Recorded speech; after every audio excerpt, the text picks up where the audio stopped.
Siapakah kita ini sehingga Yesus mengorbankan diri untuk kita? Apakah kita begitu istimewa sehingga Dia memberikan tubuh dan darahnya untuk kita makan dan kita minum? Memberi tubuh dan darahnya dan berkenan masuk dan tinggal di dalam hati kita. Dapatkah saya merasakan betapa begitu dekatnya saya dengan Allah? Begitu besarnya kasih Tuhan kepadaku. Bila saat ini saya merasa Tuhan begitu jauh dan Dia sepertinya hilang dari hidup ini, mungkin karena saya sendiri sedang berlangkah menjauhi Dia, keluar dari Dia. Mungkin Ekaristi yang saya rayakan hanyalah sebuah seremoni, sebuah rutinitas atau kewajiban yang harus dibuat. Sehingga begitu selesai perayaan Ekaristi dan keluar dari ruang perjamuan ini, saya kembali pada cara hidup lama, cara berpikir, cara bertindak, cara bicara yang tetap sama tanpa perubahan dari hari ke hari.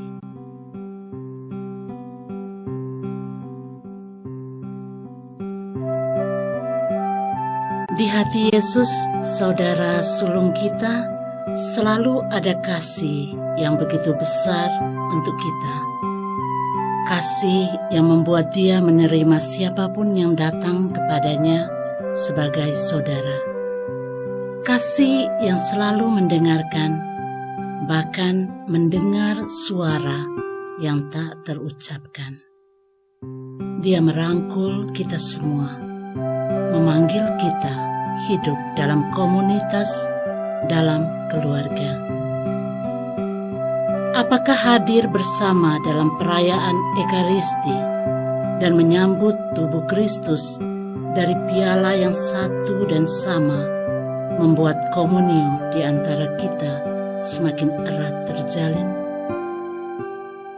Sudahkah saya merasa komunitasku adalah rumahku, di mana aku hidup dan ada bersama saudara-saudariku? Apakah tubuh dan darah Kristus yang kusantap membuat aku menjadi seperti Dia, memiliki hati yang lapang untuk menerima kembali yang telah bersalah kepadaku dan mengampuni dengan tulus tanpa banyak persyaratan, memandang siapapun sebagai saudara tanpa kriteria-kriteria tertentu? Apakah saat ini saya mampu memandang dan memperlakukan yang lain sebagai sama saudaraku? Ataukah ada orang-orang tertentu yang sedang kukucilkan dari hatiku, ingin kuhapus dari ingatanku, atau kucoret namanya dari daftar sesamaku saudaraku? Menyambut tubuh dan darah Kristus adalah menyambut kasih ke dalam diri. Kehadiran Sang Kasih semestinya memenuhi seluruh ruang diri dan hati kita dengan kasih, dan bisa memancarkan kembali kasih itu kepada semua yang ada di sekitar kita.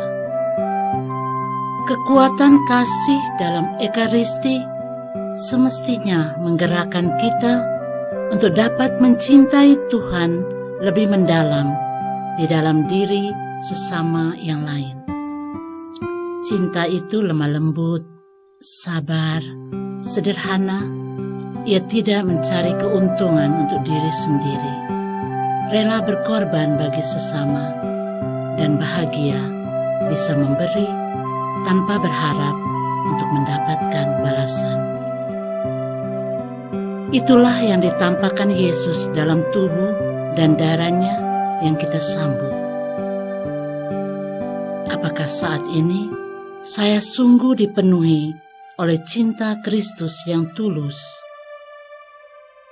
Dan sudahkah cinta itu memancar keluar dan telah dirasakan oleh semua orang tanpa membeda-bedakan? Sangat ironis bila mengaku mencintai Tuhan pada saat yang sama membenci dan menaruh dendam kepada sesama yang ada di dalam keluarga, di dalam komunitas, di tempat kerja, atau dimanapun kita berada dan diutus. Tuhan tidak pernah menjanjikan hidup ini tanpa duri-duri, atau hidup seperti lautan tanpa gelombang dan badai. Kita tidak tahu apa yang bakal terjadi esok. Satu yang selalu pasti, Allah ada. Dia hidup dan tinggal di tengah kita sampai akhir zaman. Marilah kita berdoa. Tuhan Yesus Kristus, Engkau telah berkenan memberikan tubuh dan darah-Mu bagi kami. Terima kasih Tuhan untuk pemberian diri-Mu ini. Semoga kami menjadi pengikut-pengikut-Mu yang murah hati untuk memberi dan selalu tahu mencinta seperti Engkau mencintai kami. Terpujilah Engkau kini dan sepanjang segala abad.